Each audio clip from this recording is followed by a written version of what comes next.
Hi, and welcome to Industry Insights, live from the Heckerling Conference. My name is David Lennox, and I'm the Associate Legal Editor at Trust and Estates Magazine. Joining me today is Joan Crain of BNY Wealth Management. Welcome, Joan. Financial transparency is a growing global phenomenon.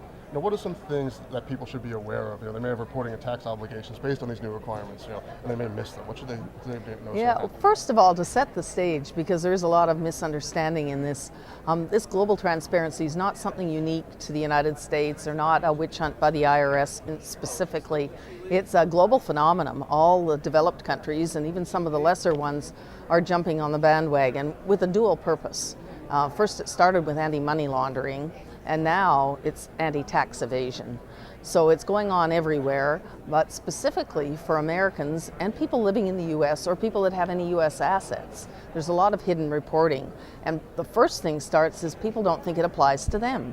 They think, well, I don't live overseas or I don't this, but actually many Americans may own an asset that is either held outside the United States, that's in a mutual fund that's organized outside the United States, or in some cases they're dual citizens and they still have accounts back in their home country, and they don't even think of those as foreign accounts. But they're a hidden trap because they will need to be reporting them. Okay, so what are some reports that these people and their advisors should be aware of? Yeah, well, specifically, the first one is the FBAR. That stands for some sort of Financial Crimes Enforcement Network form that has been around since 1970. But was really lightly enforced for most of the time. However, now the Financial Crimes Enforcement Network, or FinCEN, has become very adamant about getting this form filed every year by June 30th.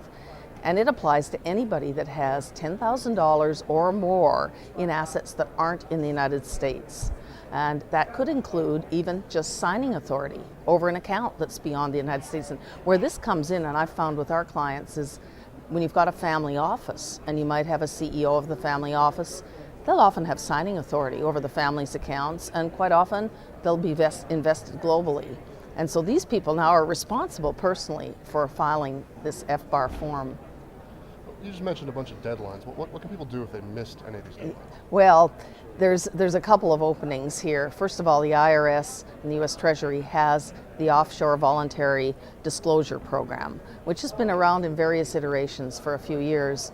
And that gives people the opportunity to come clean. Now, they do have to pay a penalty, and they do have to show back tax returns, but they can basically settle their affairs with the IRS and not have to worry anymore.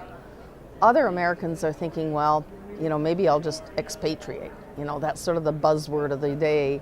And I would advise them to think very carefully before they do that. I mean, as I was mentioning, it's a global phenomenon. There's things like this going on in other countries.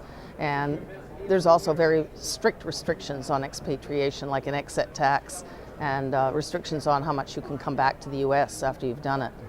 I did neglect to mention one other newer form that's also very important, and that's the FATCA Form 8938, which applies similarly as the FBAR, but it has to be filed separately because it goes to the U.S. Treasury. So both of those forms, if either one is delinquent, I think a lot of advisors are wise in suggesting their clients go into the Offshore Voluntary Disclosure Program. Thanks so much for your insight, Joan. Thank you. For more information, visit wealthmanagement.com.